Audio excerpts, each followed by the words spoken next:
Assalamualaikum warahmatullahi wabarakatuh. Perkenalkan, nama saya Cynthia Yulianti dengan NIM 23533774. Kali ini saya akan kembali lagi dengan mempelajari materi jaringan komputer dari modul 4 sampai dengan modul 7 ya teman-teman. Dan kita mulai dengan modul 4, yaitu koneksi fisik.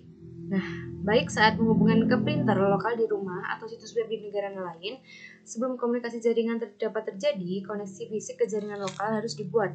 Koneksi fisik dapat berupa koneksi kabel atau koneksi nirkabel menggunakan gelombang radio.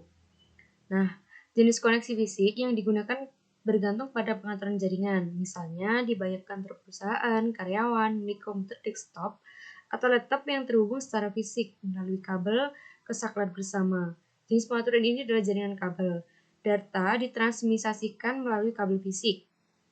Nah, ini adalah perangkat pada jaringan nirkabel harus terhubung ke titik aksel nirkabel atau router nirkabel seperti yang ditunjukkan pada gambar. Nah, ini adalah router nirkabel. Seperti ini ya.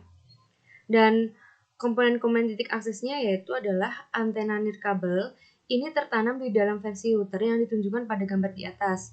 Dan yang kedua adalah beberapa port switch internet. Ketiga, sebuah pelabuhan internet. Nah, mirip dengan kontur perusahaan, sebagian besar rumah menawarkan koneksivitas kabel dan nirkabel dengan jaringan. Gambar tersebut menunjukkan router rumah dan laptop yang terhubung ke jaringan area lokal. Nah, jadi koneksi kabel ke router nirkabel yaitu seperti ini. Ini routernya dan ini ke koneksi kabelnya. Nah, jadi koneksi kabel menggunakan NIC internet. Nah, seperti ini contohnya.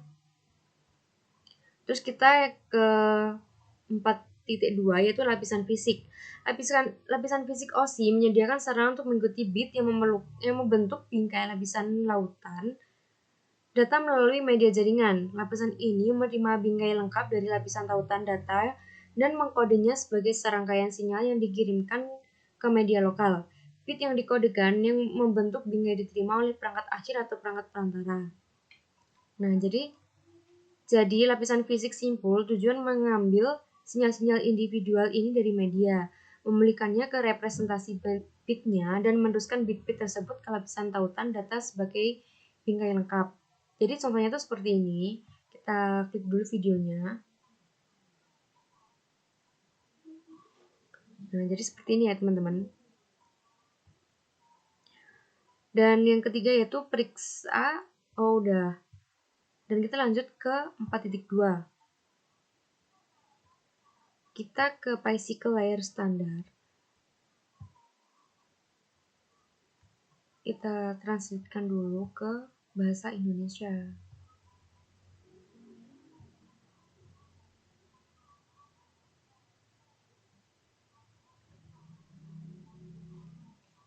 Agak lama ya ini teman-teman.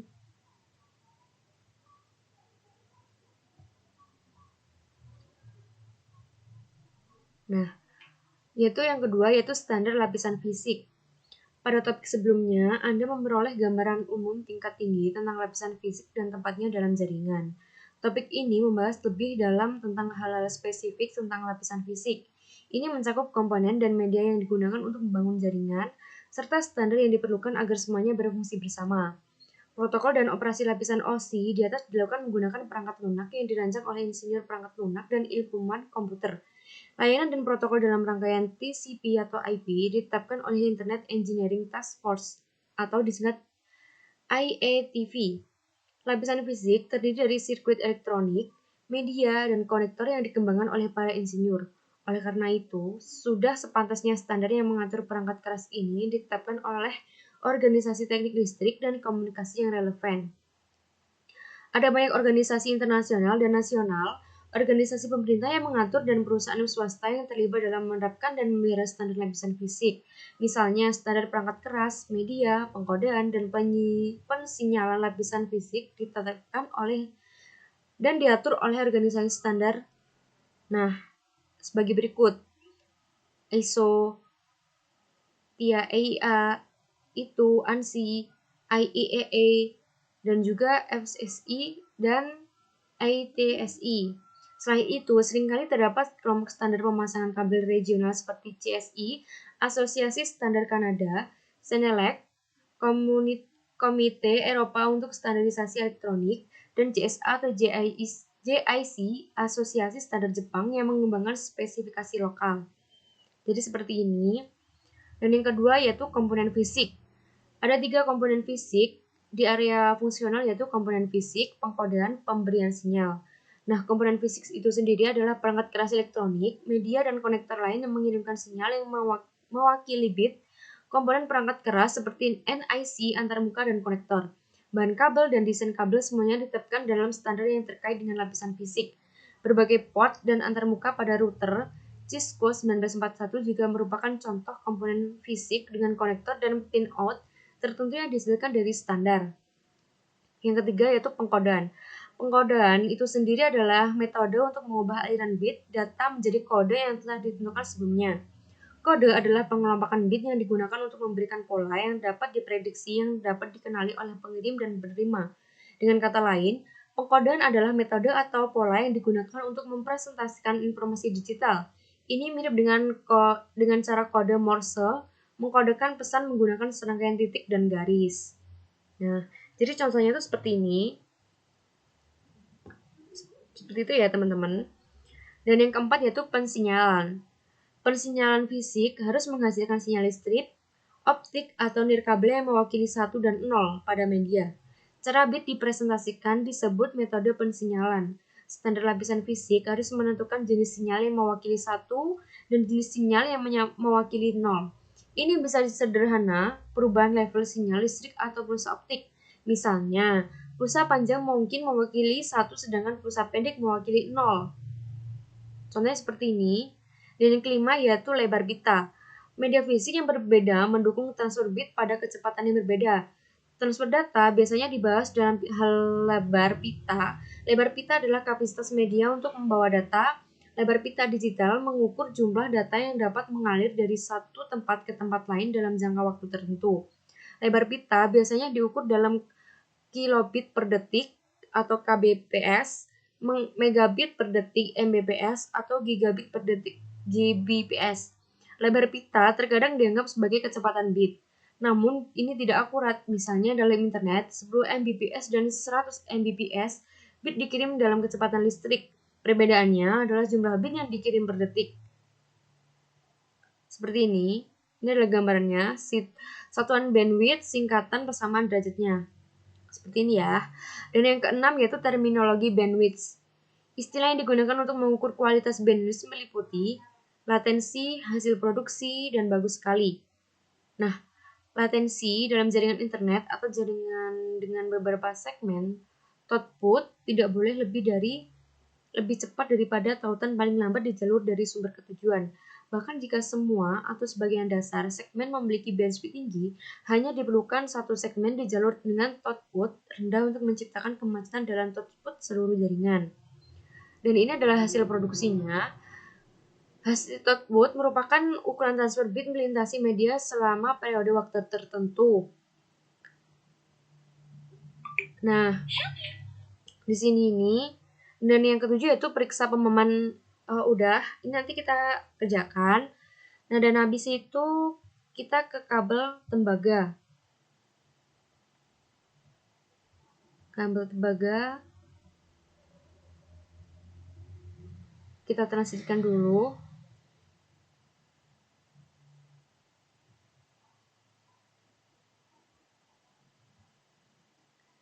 Kita transitkan dulu ya teman-teman. Nah, yang pertama yaitu karakteristik kabel tembaga. Kabel tembaga merupakan jenis kabel yang paling umum digunakan dalam jaringan saat ini. Bahkan, kabel tembaga bukan hanya satu jenis kabel. Ada 3 jenis kabel tembaga yang masing-masing digunakan dalam situasi tertentu. Nah, waktu dan nilai tegangan pulsa listrik juga rentan terhadap gangguan dari 2 sumber, yaitu yang pertama gangguan elektromagnetik atau gangguan frekuensi radio. Sinyal MI dan RFI dapat mendistorsi dan merusak sinyal data yang dibawa oleh media tembaga. Sumber potensial MI dan RFI meliputi gelombang radio dan perangkat elektromagnetik seperti lampu neon dan motor listrik. Dan yang kedua itu crosstalk. Crosstalk adalah gangguan yang disebabkan oleh medan listrik atau magnet dari sinyal pada satu kabel ke sinyal di kabel yang berdekatan. Seperti ini. Ini adalah sinyal digital murni. Ini sinyal inferensi, dan ini sinyal digital dengan inferensi. Dan yang keempat yaitu apa yang dibaca komputer. Itu ya. Dan yang kedua yaitu jenis-jenis kabel tembaga. Nah, ini adalah kabel twisted pair atau UTP tanpa pelindung. Jadi kabelnya itu tanpa pelindung dan terbuka seperti ini. Dan yang kedua itu kabel twist pair STP atau terlindung. Nah, ini ada tutupnya. Kan sedangkan ini tidak ada ya, teman-teman. Dan yang terakhir yaitu kabel koaksial. Nah, yaitu kabel UTP. Kabel UTP merupakan media jaringan yang paling umum. Kabel UTP yang diakhiri dengan konektor RJ45 digunakan untuk menghubungkan host jaringan dengan perangkat jaringan perantara seperti switch dan router. Seperti terlihat pada gambar, pada warna mengidentifikasi pasangan dan kabel individual dan membantu dalam terminasi kabel. Seperti ini ya. Seperti ini. Dan yang ketiga yaitu STP. Nah, kabel STP yang berpelindung ini memberikan perlindungan yang lebih baik terhadap gangguan dibandingkan kabel UTP. Namun, dibandingkan dengan kabel UTP, kabel STP jauh lebih mahal dan sulit dipasang, seperti kabel UTP, STP menggunakan konektor RJ45. Seperti ini gambarnya kurang lebih. Kabel koaksial. Kabel koaksial atau yang disingkat coax mendapatkan namanya dari fakta bahwa terdapat dua konduktor yang berbagi sumbu yang sama. Seperti yang ditunjukkan pada gambar, kabel koaksial terdiri dari yang berikut. Konduktor tembaga digunakan untuk mengirimkan sinyal elektronik. Kedua, lapisan isolasi plastik fleksibel mengelilingi konduktor tembaga. Yang ketiga, bahan isolasi dikelilingi oleh jalinan tembaga atau lapisan logam yang berfungsi sebagai kabel kedua dalam rangkaian dan sebagai pelindung konduktor bagian dalam. Lapisan kedua atau pelindung ini juga mengurangi jumlah gangguan elektromagnetik dari luar. Kabel ditutup dengan jaket kabel untuk mencegah kerusakan fisik ringan. Seperti ini gambarnya. Nah, yang keenam yaitu nanti ini ya, pemahaman Anda tentang pengabelan itu. Nah, terus yang keempat yaitu kabel UTP. Kita ke ini dulu. Ini ya.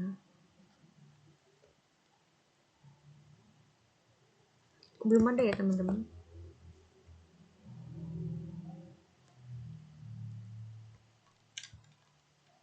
Nah, sifat-sifat kabel UTP. Pada topik sebelumnya, kita telah mempelajari sedikit tentang kabel tembaga unsealed twisted pair atau UTP. Karena kabel UTP merupakan standar untuk penggunaan di LAN, topik ini membahas secara rinci tentang kelebihan dan keterbatasannya, serta apa yang dapat dilakukan untuk menghindari masalah. Nah, seperti ini. Dan yang kedua yaitu standar dan konektor kabel UTP. Pengabelan UTP mematuhi standar yang ditetapkan oleh TIA atau EIA secara khusus. TIA atau EIA 568 menetapkan standar pengkabelan komersial untuk menginstalasi LAN dan merupakan standar yang paling umum digunakan dalam lingkungan pengkabelan LAN. Beberapa elemen ditetapkan dan adalah sebagai berikut. Yang pertama, jenis kabel, kedua, panjang kabel, ketiga, konektor, keempat, terminasi kabel, kelima adalah metode pengujian kabel. Karakteristik kelistrikan kabel tembaga ditetapkan oleh Institute of Electrical and Electronics Engineering (IEEE) menilai kabel UTP berdasarkan kinerjanya. Kabel ditempatkan ke dalam kategori berdasarkan kemampuannya untuk membawa kecepatan pita lebar yang lebih tinggi. Misalnya, kabel kategori 5 umumnya digunakan dalam instalasi Fast Internet 100 bits TX. Kategori lainnya meliputi kabel NZ kategori 5, kategori 6, dan kategori 6A. Nah, kabel dalam kategori yang lebih tinggi dirancang dan dibangun untuk mendukung kecepatan data yang lebih tinggi. Karena teknologi internet berkecepatan gigabyte baru sedang dikembangkan dan diadopsi. Kategori 5E sekarang menjadi jenis kabel yang paling dapat diterima. Sedangkan kategori 6 menjadi jenis yang direkomendasikan untuk instalasi bangunan baru. Terus, ini adalah colokan RJ45 UTP. Seperti ini. Dan inilah soket RJ45 UTP. Ini kabel UTP yang terminasinya buruk. Seperti ini contoh gambarnya. Dan kabel UTP yang diakhiri dengan benar. Jadi ketika udah dirancang ditutup juga tuh hasilnya seperti ini. Dan yang ketiga yaitu kabel UTP straight through and crossover. Nah, situasi yang berbeda mungkin mengharuskan kabel UTP disambungkan sesuai dengan konvensi penyambungan yang berbeda. Ini berarti bahwa setiap kabel dan dalam kabel harus disambungkan dalam urutan yang berbeda ke set pin yang berbeda dalam konektor RJ45. Berikut ini adalah jenis kabel utama yang diperoleh dengan menggunakan konvensi pengabelan tertentu. Yang pertama yaitu Internet Straight Through. Jenis kabel jaringan yang paling umumnya digunakan untuk menghubungkan host ke switch dan switch ke router. Yang kedua yaitu Internet Crossover. Kabel yang digunakan untuk menghubungkan perangkat yang serupa, misalnya untuk menghubungkan switch ke switch, host ke host, atau router ke router. Namun kabel crossover sekarang dianggap kuno karena ini menggunakan medium dependent interface crossover atau MDX untuk secara otomatis mendeteksi jenis kabel dan membuat koneksi internal. Yang ini adalah standar T568A dan T568B. Ini adalah T568A dan ini T568B. Jadi kelihatan berbeda ya teman-teman. Di sini ada 3 pasangan dan di sini ada 2. Nah, ini adalah aktivitas pinout kabel. Nih. Seperti itu ya, teman-teman. Dan sekarang kita ke 4.5, kabel serat optik. Kita transitkan dulu.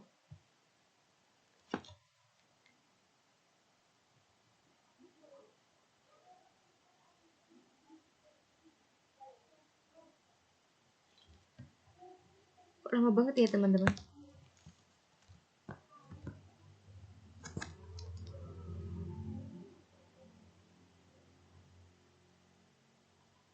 Gak bisa ini mah.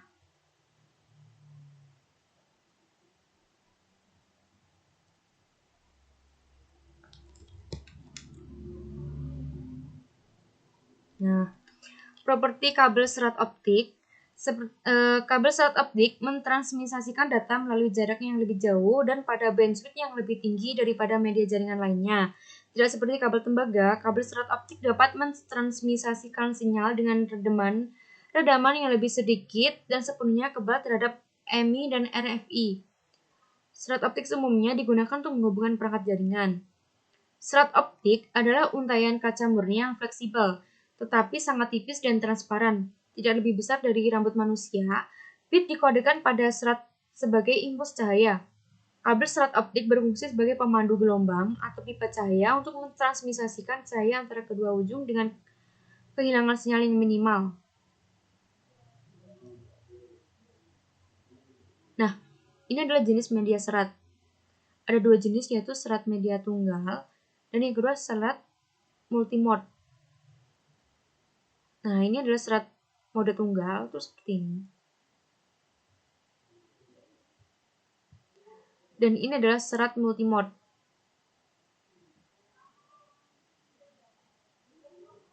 Beda ya teman-teman.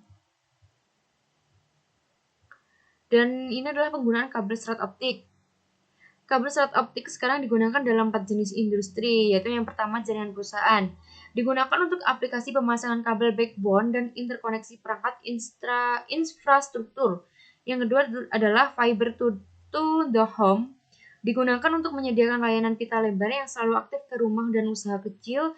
Yang ketiga yaitu jaringan jarak jauh, digunakan oleh penyedia layanan untuk menghubungkan negara dan kota. Keempat adalah jaringan kabel bawah laut, digunakan untuk menyediakan solusi berkecepatan tinggi dan berkapasitas tinggi yang andal dan mampu bertahan di lingkungan bawah laut yang keras hingga jarak lintas samudra. Telusuri internet dengan kata kunci itu. Dan yang keempat yaitu konektor serat optik. Konektor serat optik digunakan untuk mengakhiri ujung serat optik. Tersedia berbagai macam konektor seperti optik. Perbedaan utama di antara jenis konektor adalah dimensi dan metode penyambungan. Perusahaan memutuskan jenis konektor yang akan digunakan berdasarkan peralatan mereka. Nih. Yang kelima yaitu kabel PET serat optik. Kabel patch fiber diperlukan untuk menghubungkan perangkat infrastruktur. Penggunaan warna membedakan antara kabel patch mode tunggal dan multimode. Jaket kuning untuk kabel fiber mode tunggal dan orange atau aqua untuk kabel fiber multimode. Ini adalah kabel multimode. Ini kabel PET tunggal LC dan ini adalah kabel PET multimode STLC. Dan yang terakhir adalah kabel patch mode tunggal SCCT. Nah, serat versus tembaga. Saat ini di sebagian besar lingkungan perusahaan, serat optik terutama digunakan sebagai kabel tulang punggung untuk koneksi titik ke titik dengan lalu lintas tinggi secara fasilitas distribusi data. Serat optik juga digunakan untuk interkoneksi gedung-gedung di kampus dengan banyak gedung karena kabel serat optik tidak menghantarkan listrik dan memiliki kehilangan sinyal yang rendah. Kabel ini sangat cocok untuk penggunaan ini. Seperti ini ya. Nah, terus kita lanjut ke media nirkabel.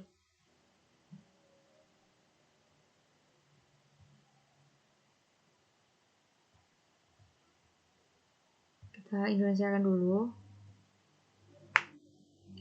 Property of wireless media.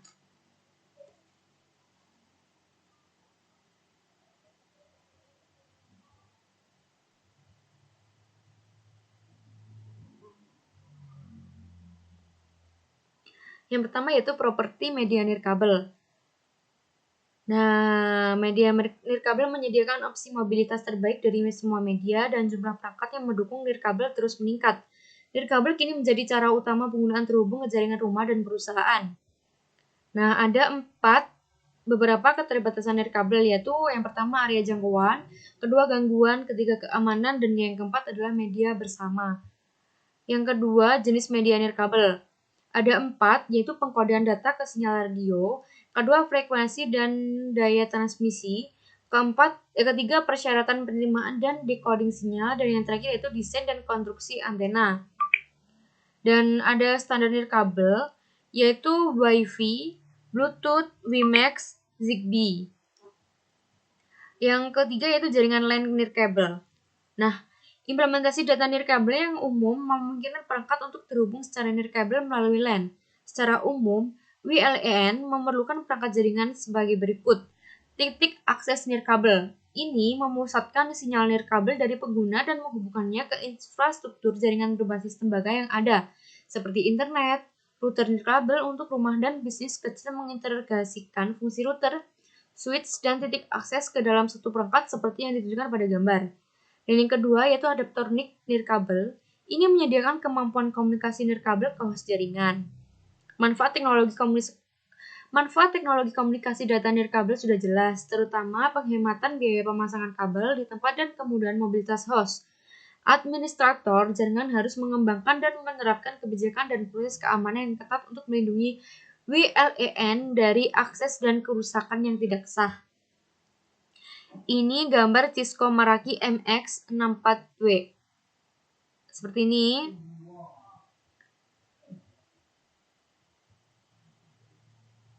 Nah, terus kita lanjut ke yang 4.5. Packet tracker menghubungkan LAN kabel dan nirkabel. Terus yang keenam yaitu lab melihat informasi NIC kabel dan nirkabel. Ini ya. Nah, terus kita yang ke-7 ini kita translate.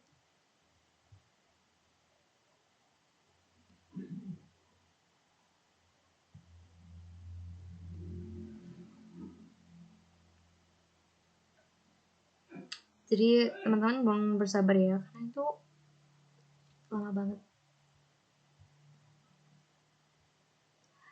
Yang pertama yaitu packet tracker eksplorasi atau eksplorasi lapisan fisik. Dalam aktivitas packet tracker physical mode, ini Anda akan melacak jalur fisik paket IP dari rumah di Monterey, California ke server web di University of Hawaii di Pulau Oahu, Hawaii. Anda akan melakukan ini di packet tracker dan di komputer Anda. Dalam situasi packet tracker, seorang mahasiswa tunggal tinggal di Monterey, California, AS, dan secara teratur menggunakan peramban web untuk mengakses situs web di Universitas Hawaii di www.hawaii.edu. Saat ini ia melihat informasi yang diunduh dari server web ke komputer rumahnya. Ia menjadi penasaran tentang bagaimana paket IP tersebut menempuh perjalanan antara Monterey dan Hawaii. Apa jalur yang sebenarnya diambil paket tersebut dan bagaimana mereka menempuh perjalanan melintasi Samudra Pasifik. Yang kedua yaitu paket tracker hubungan lapisan fisik. Dalam aktivitas ini, kita akan menjelajahi berbagai opsi yang tersedia pada perangkat jaringan. Kita juga akan diminta untuk menentukan opsi mana yang menyediakan konektivitas yang diperlukan saat menghubungkan beberapa perangkat. Terakhir, Anda akan menambahkan modul yang benar dan menghubungkan perangkat. Dan yang ketiga, itu apa yang kita pelajari dalam modul ini. Nah, tujuan dari lapisan fisik. Sebelum komunikasi jaringan dapat terjadi, koneksi fisik ke jaringan lokal harus dibuat. Koneksi fisik dapat berupa koneksi kabel menggunakan kabel atau koneksi nirkabel, menggunakan gelombang radio, kartu antarmuka jaringan NIC menghubungkan perangkat ke jaringan. NIC internet digunakan untuk koneksi kabel. Sedangkan WLAN digunakan untuk nirkabel. Lapisan fisik OSI menyediakan sarana untuk mengangkut bit yang membentuk bingkisan lapisan tautan data melintasi bandai jaringan. Lapisan ini menerima bingkai lengkap dari lapisan tautan data dan mengkodenya sebagai serangkaian sinyal yang ditransmisikan ke media lokal. Bit yang dikodekan yang membentuk bingkai diterima oleh perangkat akhir atau perangkat perantara. Seperti itu ya teman-teman. Nah, mungkin itu saja dari saya di materi modul 4 jaringan komputer ini. Ada kurang lebihnya saya mohon maaf. Akhir kata, wassalamualaikum warahmatullahi wabarakatuh.